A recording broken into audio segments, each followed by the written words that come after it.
Hello, welcome to Old Nerd Reads his Marvel Comics in Order. This is episode 48. This time I read The Amazing Spider-Man number 159, the August 1976 issue. This time we're wrapping up a three-issue story now with Doc Ock and Hammerhead. This copy's in pretty nice shape for being almost 50 years old, just like me. Great cover. What is that, John Romita? That's my guess, is it's John Romita, but I can't tell. Who is it? Another old nerd out there? No? Let me know.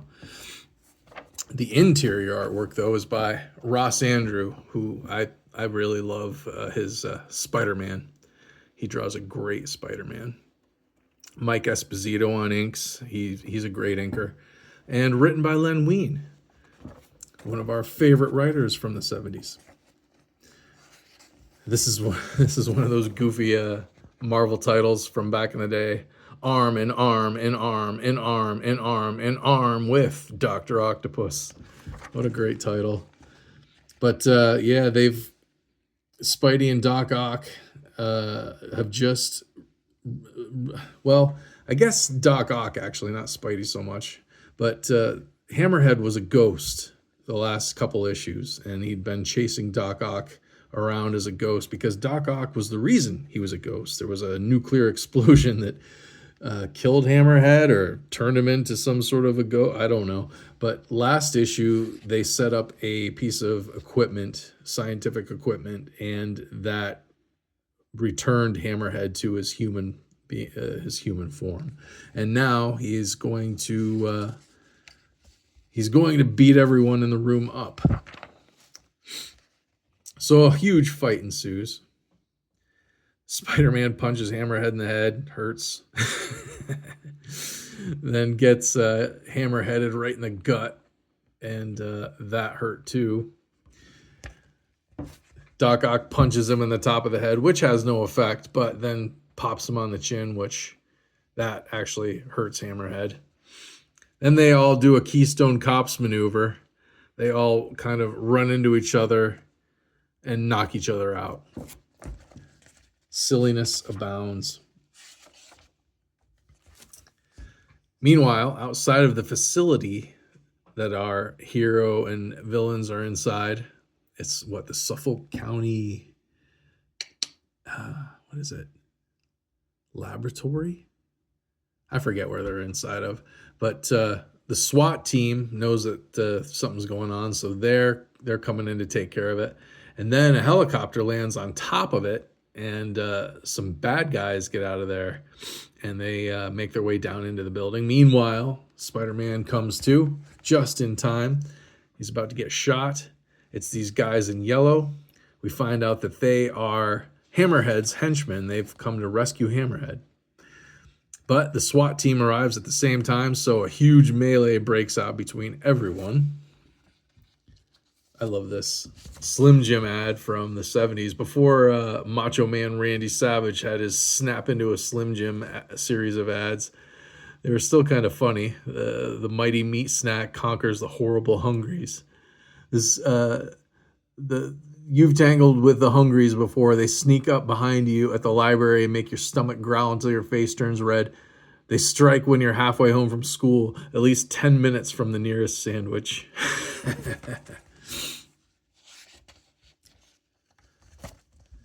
But the fight continues between everyone, the melee.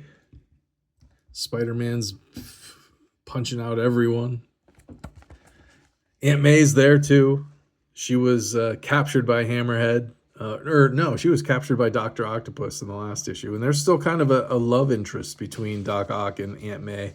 I guess she still has a thing for him because she helped him out a couple issues back. And for helping him, she gets trapped in this insanity.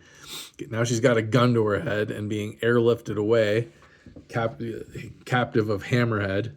So they take off. Spider-Man and Doc Ock decide to team up. Doc Ock wants to shake on it. Spidey says, no way, I'm liable to catch something contagious if I shake hands with you, Doc Ock. And Doc Ock will not forget that insult. Now we have two little aside scenes. This one foreshadowing events to come. We've got a shadowy figure, a couple shadowy figures. One person working, tinkering. I'm guessing this is the Tinkerer. Is that the character's name? A villain, a Spider-Man villain, a Marvel villain, putting back together the spider buggy, the Spider Mobile, whatever it was called. So a couple issues ago, Spider-Man dove into the East River because that's where the Spider-Mobile had met its demise. He dove into the river to find it, and it was gone.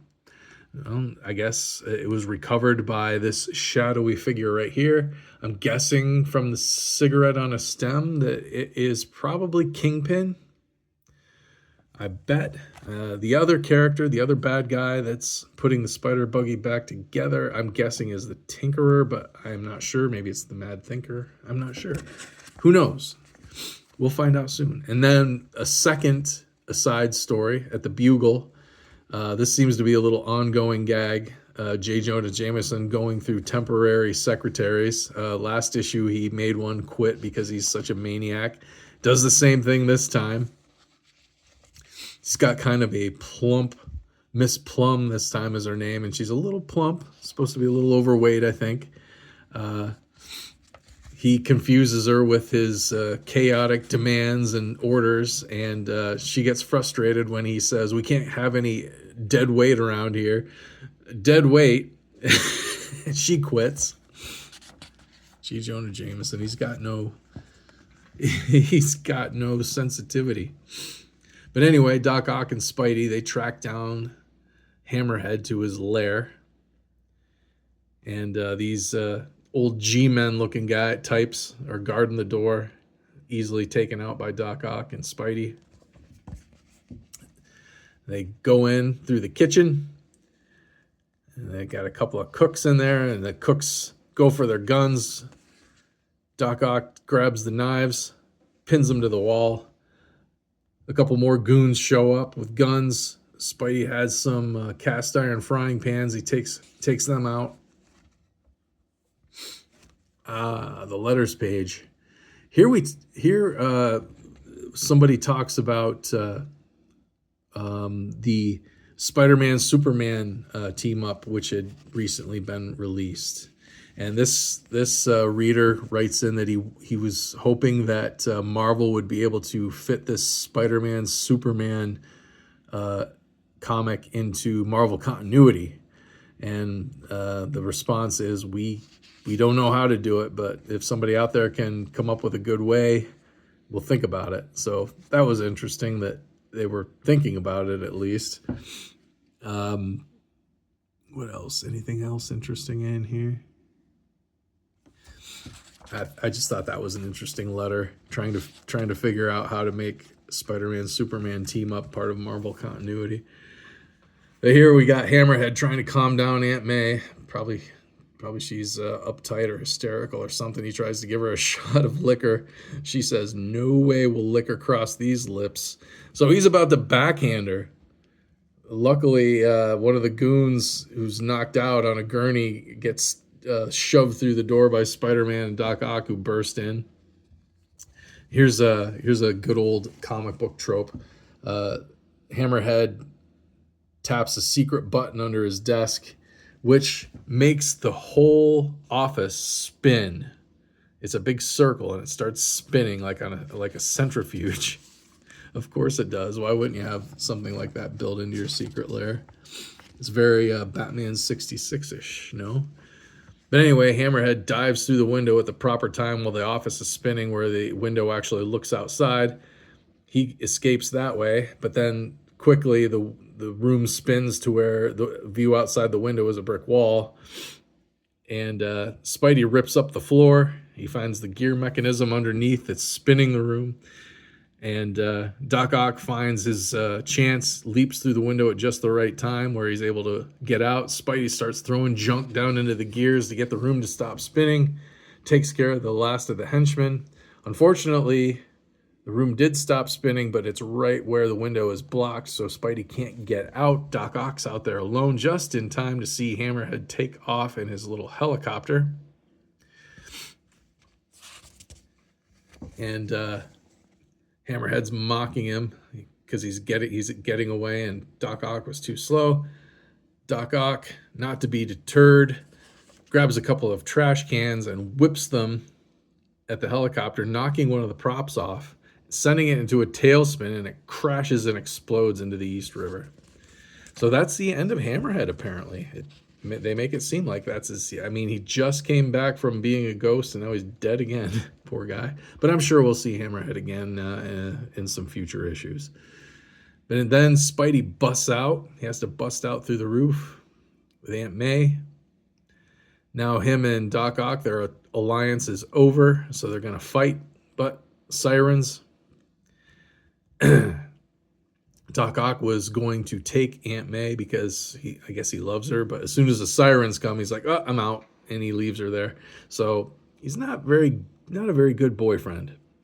But anyway, Spider-Man, his Aunt May, he's going to what Spider-Man was going to leave with her, but then figures that the first responders would take better care of Aunt May, so he leaves her on the ground, and then of course they come and take care of her as he swings away before he gets blamed for everything. But a lot of corniness in this one, but still very entertaining. And I love, like I said, Ross Andru's artwork. I love his rendition of Spidey. But here we get a teaser for the next issue, which goes back to the subplot we saw a few pages back where the Spider-Mobile was getting rebuilt. The title of next issue, My Killer, the Car. So I'm guessing that the Spider-Mobile is going to come after Spider-Man next issue, and we'll find out who those shadowy bad guys were. But that's it for Amazing Spider-Man 159. Fun issue. Great cover. My copy's in probably, I would say, very fine to very fine minus condition. It's pretty nice copy for being as old as it is. Anyway, if anybody has any trivia or interesting asides, please comment them down below. I love to find out everything I can about this era back in the day. Please like, share, and subscribe. I thank you very much for watching, and I'll see you next time.